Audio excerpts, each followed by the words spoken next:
일반적으로 조금 어려운 그 신학적으로 말하면 인간의 구성 요소를 어떤 사람들은 이분법적으로 육신, 영혼, 그러니까 영혼, 육신, 영혼과 육신으로 되어 있다.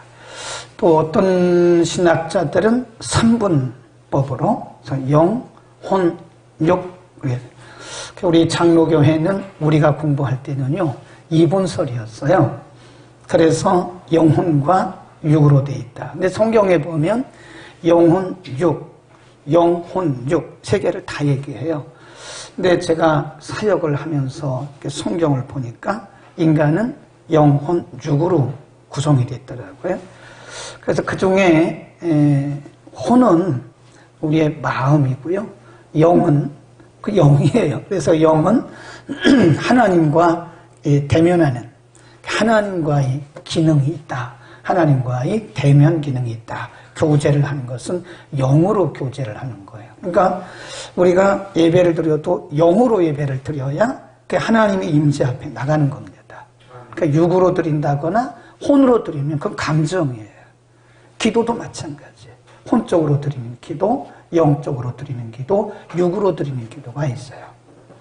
우리의 사는 삶도 마찬가지입니다. 육으로 사는 사람이 있고 혼으로 사는 사람이 있고 영으로 사는 사람이 있어요. 그러니까 우리의 육신이라고 하는 것은 영과 혼을 담는 그릇이에요.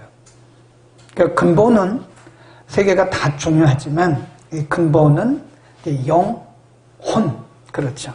오늘 저녁에는 혼, 마음에 대해서 말씀을 드리려고 하는데 우리가 보통 마음을 우리가 한 용어로는 혼 그럽니다. souls, mind. 우리 일반적으로 마음 그러면 품성 그렇게 얘기를 해요. 인격 그렇게 얘기합니다. 그래서 마음이라는 것이 뭐냐? 눈에 보이질 않아요. 우리의 인격이기도 하고 품성이기도 한데 이 눈에 보이질 않습니다. 잠언 4장 23절에 보면 인간의 생명의 근원이 마음으로부터 온다. 마음으로부터 생명의 근원이 온다. 그러니까 생명의 근원이란 말은 마음이 생명의 근원이란 말은 우리 인생의 기둥과 같은 것이다. 그러니까 잠언에 보면요 마음에 대한 말씀이 참 많습니다. 마음이 상하면 아무리 좋은 음식을 먹어도 그것이 우리 영양가가 되지 않는다. 마음이 상하면 뼈가 삭는다. 그런 말씀도 마음에 대한 말씀이 잠언에도 굉장히 많이 나와요. 그래서 짧은 시간에 다 말씀드릴 수는 없고 마음이라고 하는 것은 빈 그릇과 똑같아요. 성령이 역사할 수도 있고요. 악령이 역사할 수도 있습니다. 어떤 때는 성령과 악령이 같이 역사해요. 우리가 이걸 뭐라고 그러냐? 양심 역사라 그래요. 진짜로 양심 역사하는 사람이 있습니다. 어떤 때는 성령이 역사하는데 어떤 때 보면 귀신이 역사해요. 그래서 저 사람이 양심 역사한다. 그렇게 얘기를 하는 거예요. 그래서 인간의 마음이라고 하는 것은 혼이라고 하는 것은 백지하고 똑같아요. 빈 그릇과 똑같습니다. 여기에 무엇을 담느냐에 따라서 우리의 인생 방향이 결정이 되는 거예요. 결정, 선택 이런 것들이 다 우리의 마음의 기능이다. 어떤 때는 이 성령께서 우리의 마음을 이렇게 주관하실 때가 있어요. 한번 보자고요. 누가복음 가봅니다. 누가복음 24장 45절. 누가는 예수님께서 부활하신 이후에 일어났던 일을 기록을 하면서 누가복음 24장 45절 시작. 예, 저희 마음을 열어 성경을 깨닫게 하셨다 그랬어요. 이 제자들이거든요. 부활하신 이후에 제자들이 예수님의 부활을 못 믿었어요. 그런데 예수님께서 부활을 믿지 못하는 제자들의 마음을 열어서 성경을 깨닫게 하셨다. 그러니까 성경을 깨닫는 것도 엄밀히 말하면 우리의 힘과 우리의 능과 우리의 경험으로 못 깨달아요. 하나님께서 우리의 마음을 여실 때 여시는 것만큼 성경이 깨달아지는 것이고요. 우리의 마음을 여시는 것만큼 우리의 믿음도 자라는 거예요. 그 다음에 또 사도행전 16장으로 갑니다.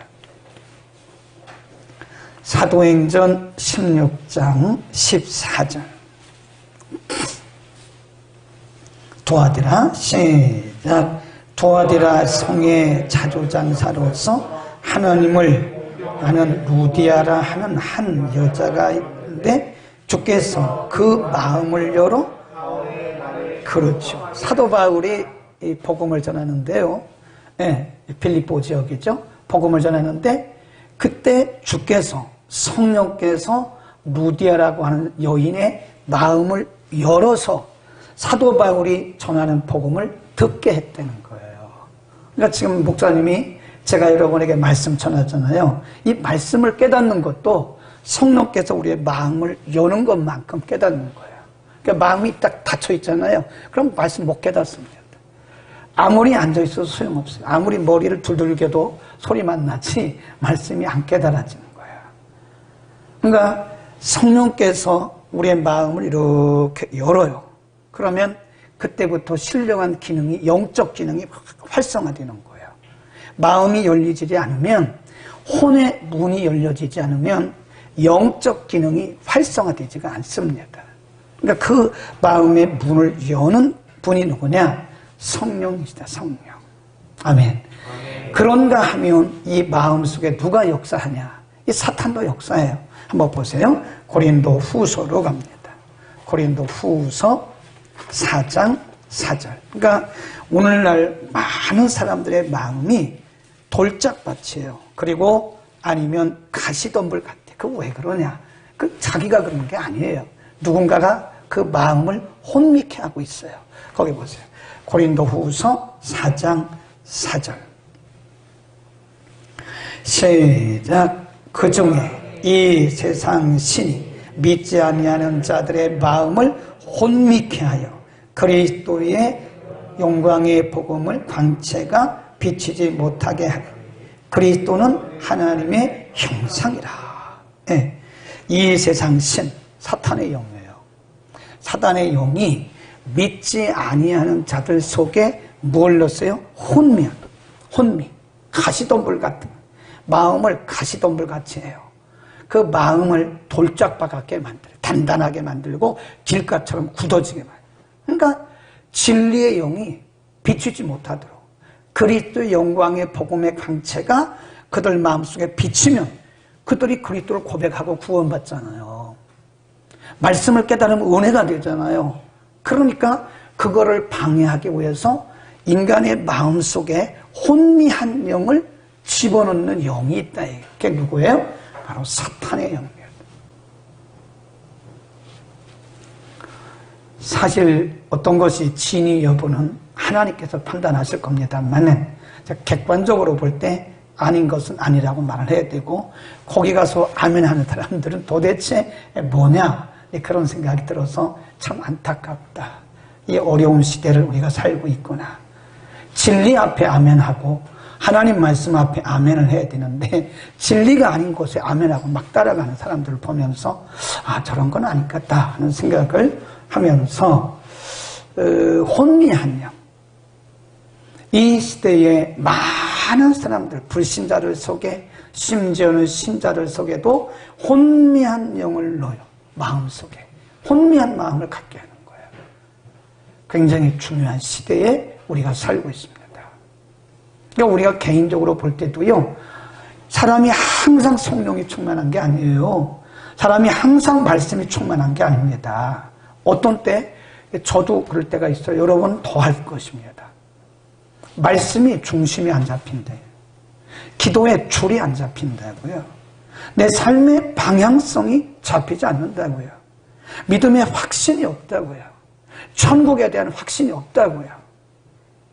네, 그거 왜 그럴까요? 무작위로 불특정 다수에게요, 이 혼미한 영들을, 혼미한 마음, 그 마음 속에 혼미한 영을 막 뿌리는 거예요. 막 뿌려요. 그래서 아무도, 이 세상에 누구도 방심하면 안 됩니다. 신앙생활 잘 하다가 갑자기 막 흔들리는 사람도 봐요. 수요일 날 말씀드린 것처럼 신앙은 꾸준히 성장하고 성숙해야 됩니다. 그런데 성장이 멈춰 있어요. 성숙도 멈춰 있어요. 왜 그러죠?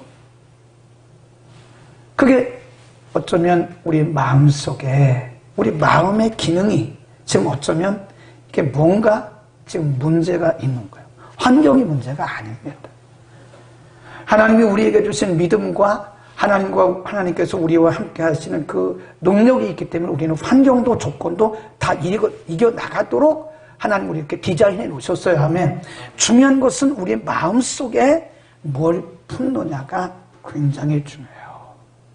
자, 그래서 우리는 어떻게 해야 되느냐. 잠언 4장 23절에 보면 이런 말씀이 있어요. 무릇 지킬 만한, 모든 지킬 만한 것보다 너희 마음을 지켜라. 그 이유는 생명의 근원이 이에서 나기 때문이다. 거기 보면 무릇이 말은 여러 가지 중에서 지킬 것이 많은데 그 중에 가장 지킬 것이 뭐냐면 내 마음을 지켜라. 마음. 그렇죠. 잠언 4장 23절에 무릇 지킬 만한 것보다 내 마음을 지켜라. 이게 지킨다 그 말은요, 중심을 잡는다 그런 뜻이에요. 마음의 중심이, 마음이 흔들리면요, 영적인 기능도 흔들려요. 흔들립니다. 틀림없이 흔들립니다.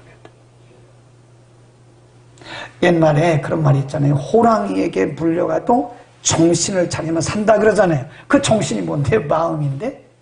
그 정신이 마음이에요. 호랑이에게 물려가도 우리 조상들은 성경을 몰랐기 때문에 그거를 정신이라고 그랬는데, 바로 잠언 4장 23절에 말씀한 무릇 지킬 만한 것보다 내 마음을 지켜라. 왜냐하면 생명의 근원이란 말은 죽고 살고 그 말이에요. 인간의 죽고 살고가 마음으로부터 온다 그 얘기입니다. 그래서 이게 마음이 흔들리는, 내 마음을 지켜라 그 말은 마음의 중심을 견고히 해라 그런 뜻입니다. 그리고 이 마음을 지키라 그 말은요, 또 다르게 말하면 깨끗하게 보존하라 그런 뜻입니다. 정결하게 보존하라. 심령, 마태복음 5장에 보면 예수님께서 팔복을 말씀하시면서 심령이 뭐한 자는? 청결한 자는, 마음이 청결한 자는 뭘 본다고요? 하나님을 볼 것이다 그랬다니까요. 마음이 청결하다, 마음을 지킨다. 잠언 4장 23절에서 마음을 지켜라 그 말은 우리의 마음의 청결을 보존한다 그런 뜻입니다. 이 마음이 더러워지면요, 은혜 못 받습니다. 어딜 가도 은혜 못 받습니다. 그게 바로 마태복음 13장에서 말씀한 이 밭의 비유예요. 씨 뿌리는 밭. 그 밭이 마음이거든요. 그러니까 무릇 지킬 만한 것보다 내 마음을 지켜라. 그 말은 마음의 중심을 견고하게 하라. 그 말씀이고요. 청결한, 하나님께서 그리스도 안에서 말씀으로 우리를 청결하게 마음해 주셨는데 그 청결한 양심을 지키라는 거예요. 이게 마음이 더러워지면요, 마음이 복잡해지면요, 은혜 못 받습니다. 그리고 우리의 시력이 흐려져요. 시선이 흐려집니다. 우리가 마음이 깨끗할 때는요, 천국에 대한 소망이 분명합니다. 아멘. 그래서 우리가 위기, 환난, 고난, 고통, 실패, 별걸 다 만나도요, 우리의 마음이 깨끗하면요, 충분히 이겨나가요. 왜죠? 그 깨끗한 마음 속에서 하나님과 우리가 뭐가 이루어져요? 교통이 이루어지는 거예요. 그러니까 하나님 안에서 우리가 늘 새 힘을 공급받고 확신 가운데 살아가는 거예요. 승리해 나가는 거예요. 그러니까 요즘 사람들이 조금만 어려워도 흔들린다라고 하는 것은 마음을 지키지 못한다 그런 뜻이에요. 또 말하면 또 보세요. 로마서 11장 20절. 로마서 11장 20절에 보면 뭐 보세요. 로마서 11장 20절. 우리 마음을 어떻게 해야 되느냐. 20절 시작. 옳도다. 저희는 믿지 아니함으로 꺾이고 너희는 믿음으로 섰느니라. 높은 마음을 품지 말고 도리어 두려워하라. 12장 16절. 높은 마음 품지 마라 그랬어요. 16절 시작. 서로 마음을 같이하여 높은 데 마음을 두지 말고 도리어 낮은 데 처하여 스스로 지혜 있는 채 말라. 두 번 똑같은 말씀이죠. 마음을 높은 데 두지 마라. 예, 이 말은 교만한 마음을 얘기하는 거예요. 교만한 마음은요, 하나님과 별 상관이 없습니다. 하나님은 겸손한 마음을 가진 자에게 은혜를 주신다 그랬어요. 예, 겸손한 자에게 은혜 주시고 또 교만한 자를 물리치시다. against 한다. 하나님께서 이렇게 거부하세요. 그래서 우리가 이 마지막 시대에 보면요, 사단이 우리에게 혼미한 영을 넣는다고 그랬잖아요. 혼미한 영 중에 하나가 뭐냐면 교만의 영이에요. 교만의 영. 사람이 교만하면 망해요. 잠언에 보면 교만은 넘어짐의 앞잡이다 그랬어요. 우리가 디모데전서, 디모데후서 공부했잖아요. 19가지 마지막 시대 사람들의 품성이 뭐라고 그랬어요? 교만, 자만, 자고, 이거예요. 겸손하지 않는 거예요. 그래서 이 마지막 시대의 사람들의 마음에 그냥 불특정 다수에게 혼미의 영을 넣는 것이 뭐냐? 이게 교만입니다. 이 교만하면 말씀 안 들어가요. 절대 안 들어가요. 교만하면 기도도 잘 안 됩니다. 어떻게 교만한 마음을 가지고 기도가 어떻게 되겠습니까? 형식적인 기도는 하겠죠. 바리새인처럼. 내가 일주일에 2번 금식하고 내가 11조를 드리고 자기 의를 드러내겠죠. 그건 교만한 종교행위지 그건 기도가 아니에요. 그건 종교행위입니다. 그러니까 우리의 마음을, 우리의 혼을 빈 그릇과 같은 것인데 우리가 이 빈 그릇에 하나님의 은혜가 임하게 하기 위해서는 마음을 낮춰야 됩니다. 네. 뭘 의미하죠? 하나님 앞에서 최대한 낮춰야 돼요. 그래야 하나님의 은혜가 우리에게 쏟아지는 거예요. 영적 기능이 이게 활성화되는 겁니다. 우리의 마음이 교만하면 영적 기능이 활성화되지 않아요. 그래서 마지막 때의 마귀는 사람들의 마음을 자꾸 교만하게 만드는 거예요. 교만의 영을 집어요. 이 교만의 영이 들어가면요 망해요. 사울도 교만의 영 들어가서 망한 거예요. 다윗도 잘 나가다가 한번 자기를 한번 이렇게 드러내려고 인구소사했다가 하나님이 하고 하나님이 한번 혼내셨잖아요. 잘 나가다가 괜히 인구조사했는데 거기 뭐 그게 사탄의 역사라고 그랬어요. 하나님의 은혜로 나라가 평정해지고 하나님의 은혜로 나라가 이렇게 잘 사는 건데 그 인구조사했다고 하는 것은요 오늘날로 말하면 교인들의 수를 세고 자기의 실력을 과시하기 위한 거예요. 그러니까 하나님 그거 제일 싫어하셨어요. 다행히 이 다윗은 급히 깨닫고 마음을 돌이키잖아요. 우리의 마음이 낮아져야 돼요. 그래서 높은 데 마음을 두지 마라. 항상 우리 마음을 낮은 데 두면 하나님의 은혜가 쏟아집니다. 근데 마음이 높으면 은혜가 안 쏟아져요. 그 다음 골로새서 3장 15절 골로새서 3장 15절 그리스도의 시작 그리스도의 뭐가? 평강이 뭐를? 너희 마음을 주장하게 하라. 이건 능동적인 우리의 자세를 말씀하는 거예요. 그리스도의 평강이 너희의 마음을 주장하게 하라. 다르게 말하면 그 수동적으로 바꾸면 이걸 수동태로 바꾸면 그리스도의 평강의 지배를 받으라 그 말이에요. 그리스도의 평강이 너를 지배하도록 해라. 그런 얘기입니다. 그리스도의 평강이 우리의 마음을 지배하도록. 그러니까 우리가 늘 그리스도의 평강이 우리 안에 임하도록 우리 자신을 내려놔야 되는 거예요. 그러면 우리가 승리할 수 있는 거예요. 그럼 우리의 영적 기능이 활성화됩니다. 여러분 분명히 아셔야 돼요. 영, 혼, 육은 이게 유기적 기능이에요. 유기적 기능. 이게 절대 별도로 있는 게 아니에요. 그래서 마음이 아프면 몸이 아픈 거예요. 몸이 아프면 마음도 이게 위축되는 거고요. 영도 위축됩니다. 영, 혼, 육은 다 이게 유기적 관계인 거예요. 그래서 마음이 건강한 사람이 영도 건강하고요. 영이 건강해야 마음도 건강하고 육신도 건강한 거죠. 그러니까 우리가 이게 영혼육이 유기적 관계에 있기 때문에 우리의 혼이, 우리의 마음이 그리스도의 평강의 지배를 받을 때 우리의 영적 근육이 활성화돼요. 그러니까 말씀을 보면 말씀이 잘 보여요. 그런데 우리의 혼이, 우리의 마음이 이게 어두워져 있으면 말씀을 아무리 봐도 아무리 읽어도 몰라요. 이걸 모릅니다. 우리가 10월 10일에 7시간 성경 통독할 건데요. 그 하실 분들은 2만 원씩 준비해야 됩니다. 본인이 책 사야 돼요. 그리고 색연필을 준비하세요. 저도 준비할 거거든요.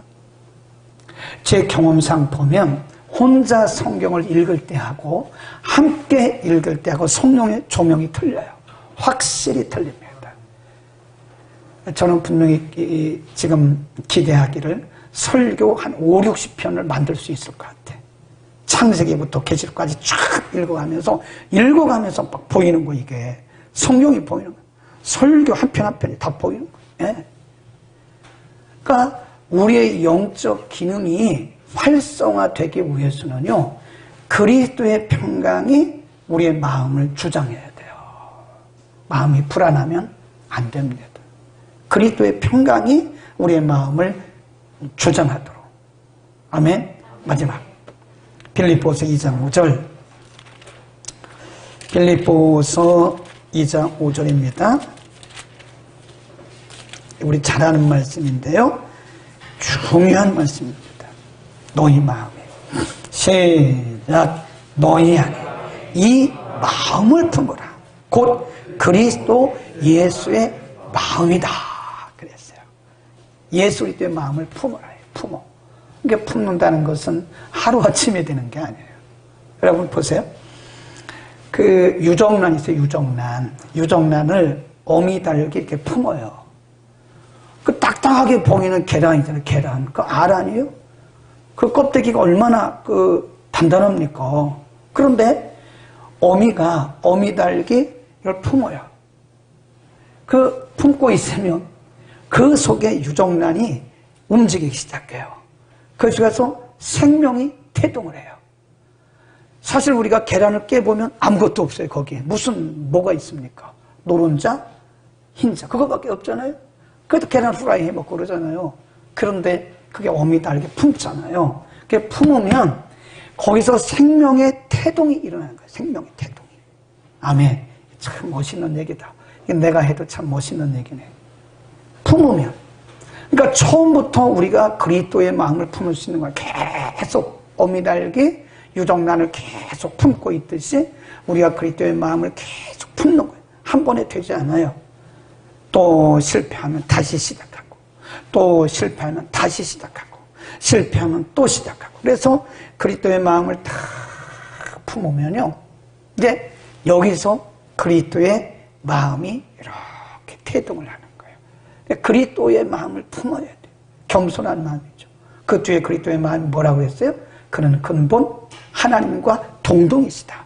하나님과 본체다. 그런데 하나님과 동동됨을 취할 것으로 여기지 아니하시고 뭐 했다고요? 자기를 비웠다. 비웠다. 이게 겸손이거든요. 자기를 다 내려놓은 거예요.